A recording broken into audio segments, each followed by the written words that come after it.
guys, tonight continuing on with our 3-inch machinist clamps. Tonight we want to look specifically at the jaws.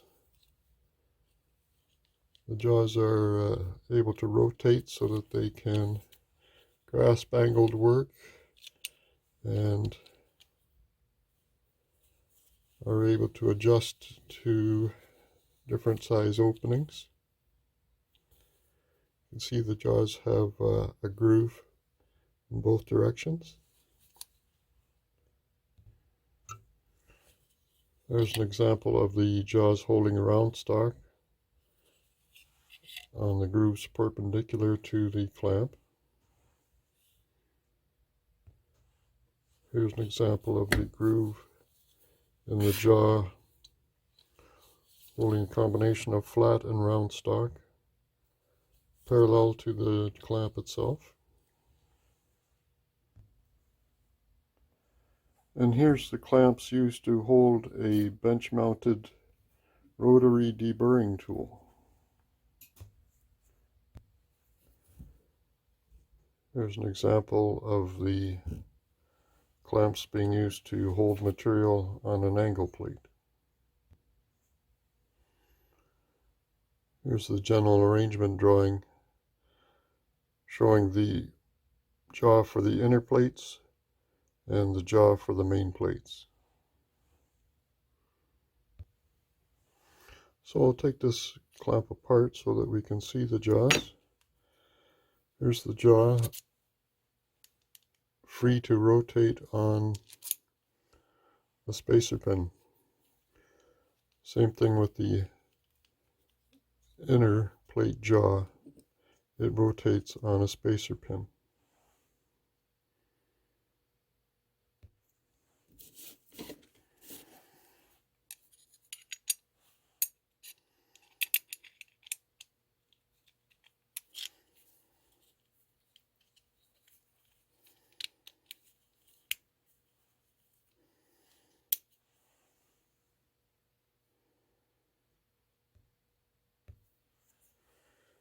Here's the material for the jaws that comes if you purchase the complete kit. Let's have a look at the drawings.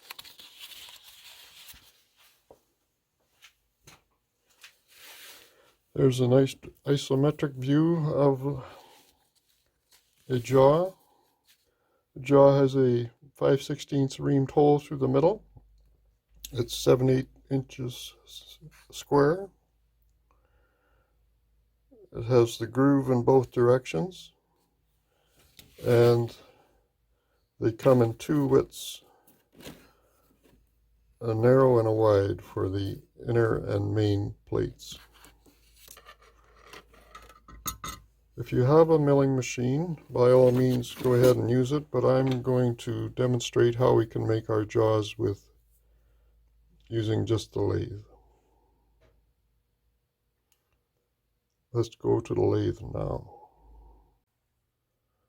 Okay, we're at the lathe. As I mentioned, our jaws are 7/8 of an inch square, and the stock that comes in the kit is 1 inch square. So we will put the stock in the 4-jaw chuck and face an eighth off. I have just some packing in behind the jaw here.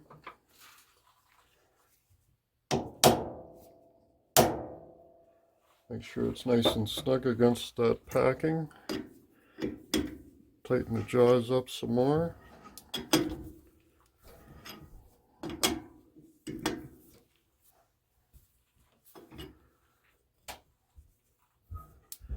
Emergency stop is on the lathe. We must, of course, take that packing out before we start turning.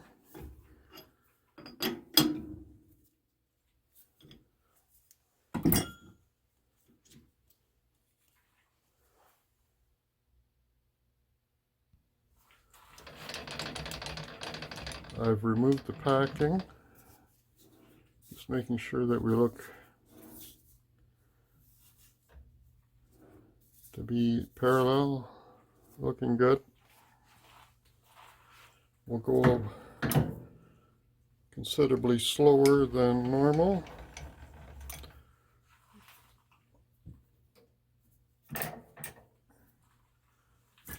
Double check our jaws one more time.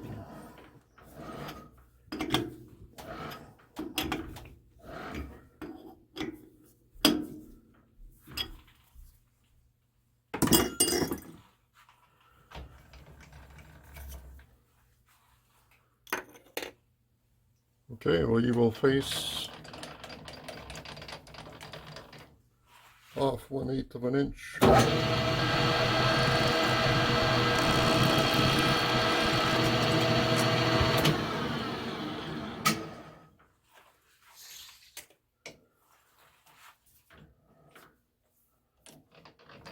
I'm going to move the carriage 20/1000 of an inch.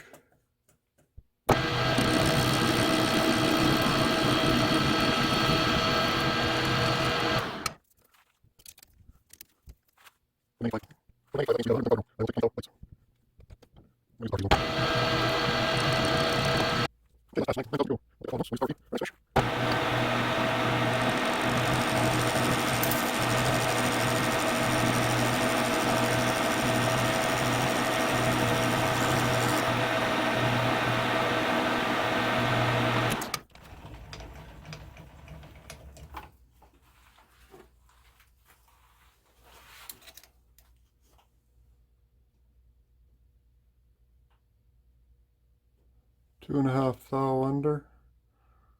That's okay.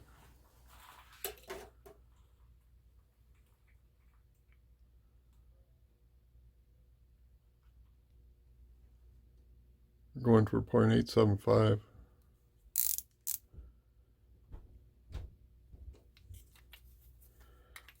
See how parallel we are.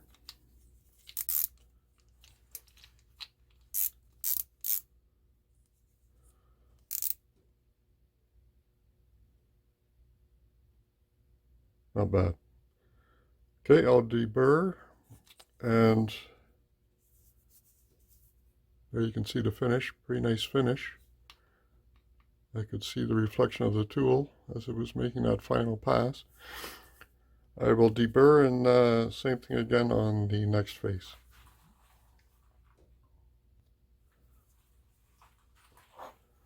So,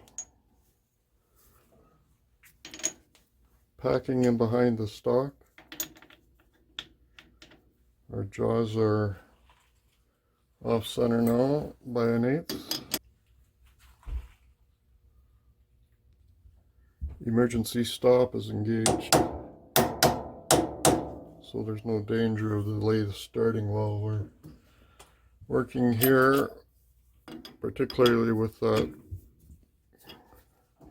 packing in the back. Packing is just key stock, but you wouldn't want to turn the lathe on with that in behind your work. Okay, we're set. Just a final adjustment of the jaws, final tightening. 1/8 off of this face, just like the last time.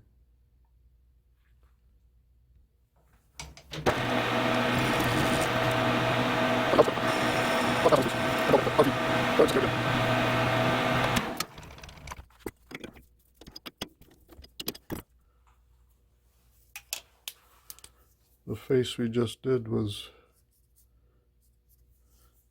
produced that width there. How did we do? We were looking for 0.875. Whoops. Hold on. Okay, there we go.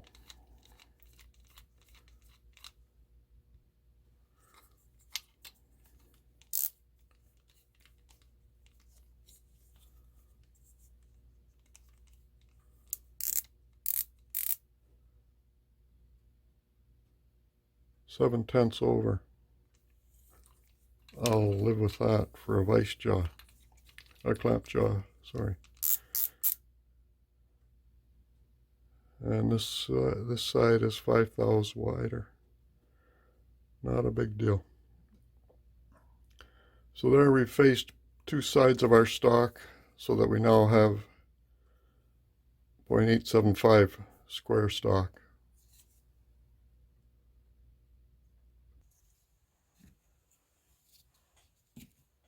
Okay, we got our stock face down to 7/8 square. Gonna blue it up now. I've had this die for a lot of years, and don't ever order the die with the cotton ball applicator. I'll just say that. We'll put it on in a diagonal stroke.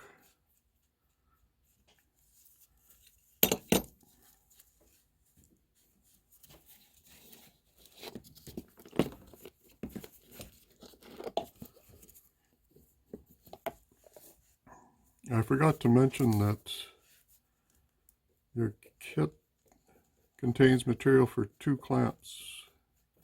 So there's 2 narrow jaws and 2 jaws for the main plates that we have to release from this stock.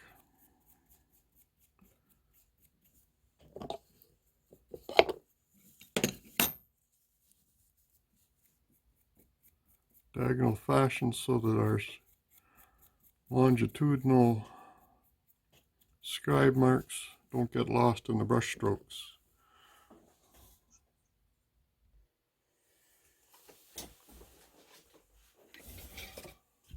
So here's my surface plate for this evening.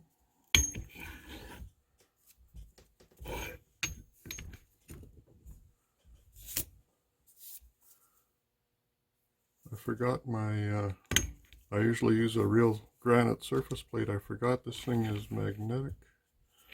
Hey, maybe that's kind of handy. So I'll zero the indicator out. Measure the height of our stock here.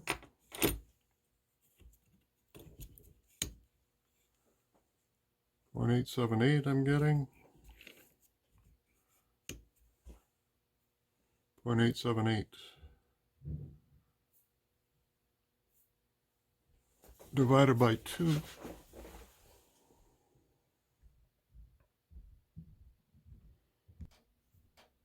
Okay, 0.878 divided by 2 is 0.439. I've never used this magnetic feature on this height gauge before.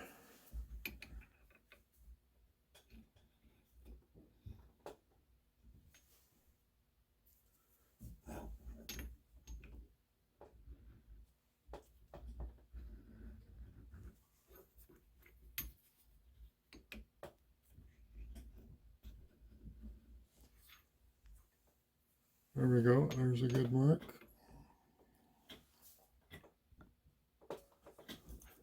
I've adjusted the height for this other direction.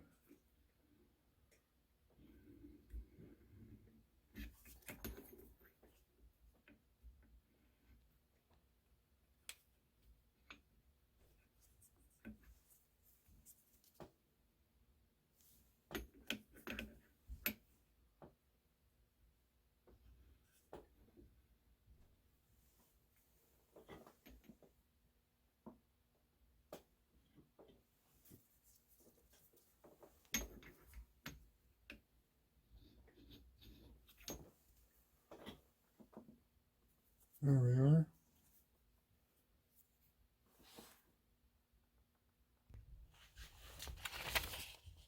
Okay guys, here's page 2 of the drawing set. It shows your kit contents.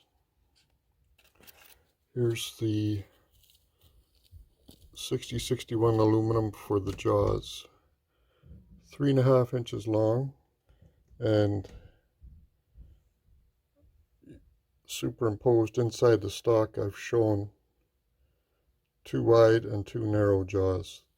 The layout line we just made down the center here, it indicates where that groove should be.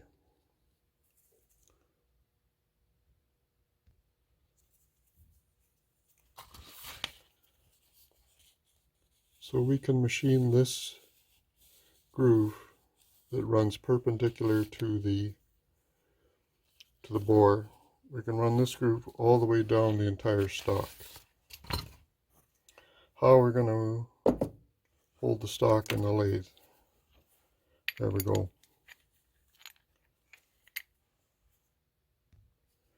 This is, of course, a tool holder for a quick change tool post. Mine are a fairly large size. Your lathe might not be so large. You may not have this big of a tool holder,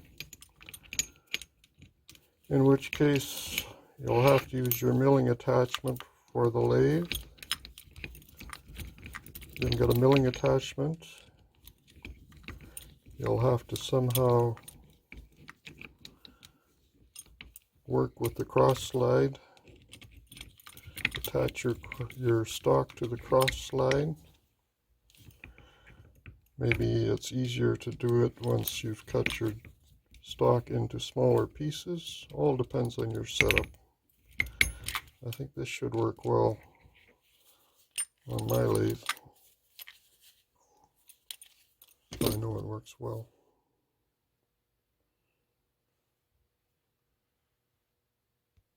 So I'm going to mount my work in the tool holder, and I'm going to mount this countersink tool in the collet chuck.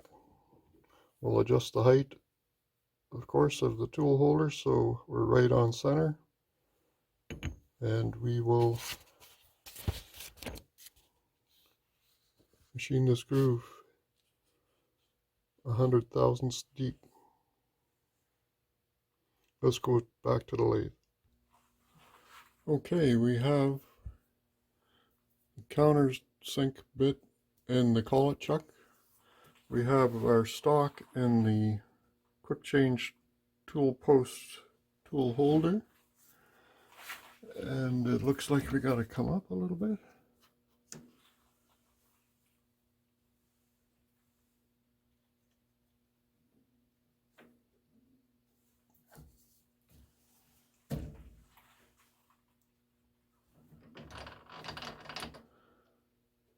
And I've got to square the stock to the chuck.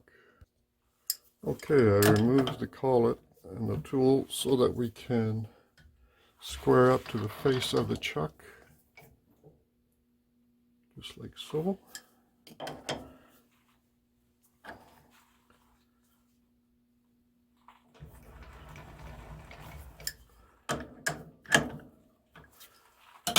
Now we can put our collet back in.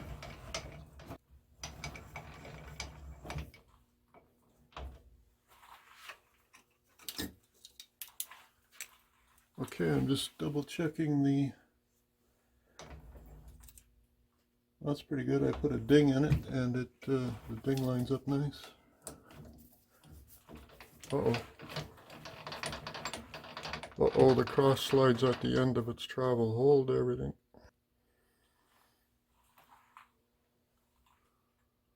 Okay, we extended the cross slide, the top slide out as far as needed, and we've moved the work down in the tool holder. Not ideal, but we'll see what happens.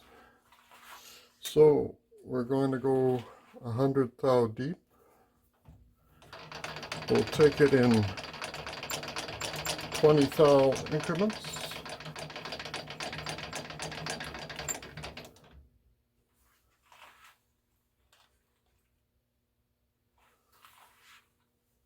Let me get my WD-40. Then we'll use power feed. 20 thousandths depth.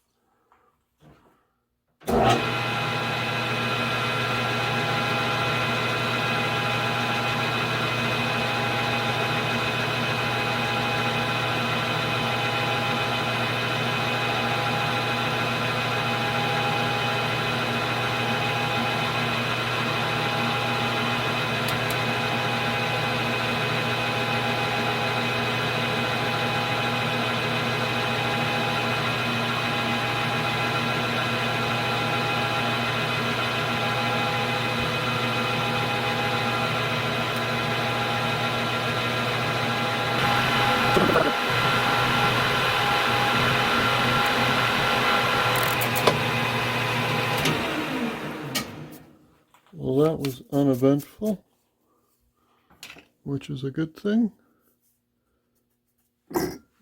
We'll go 40 thou, an additional 40 thousandths depth of cut.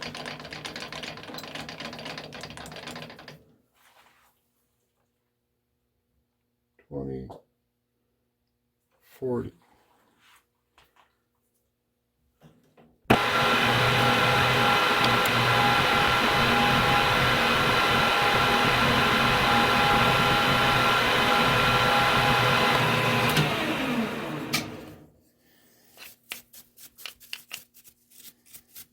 Looking good.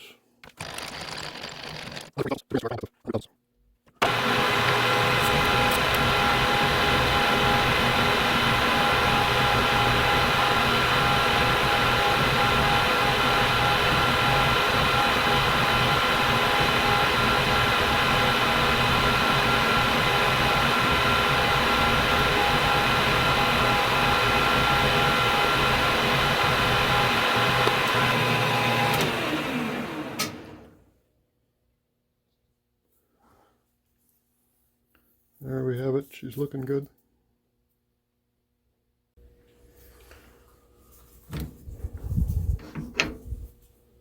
Okay guys, there you have it for tonight. We're looking good. We have a nice groove there. We'll continue on tomorrow night, part 2.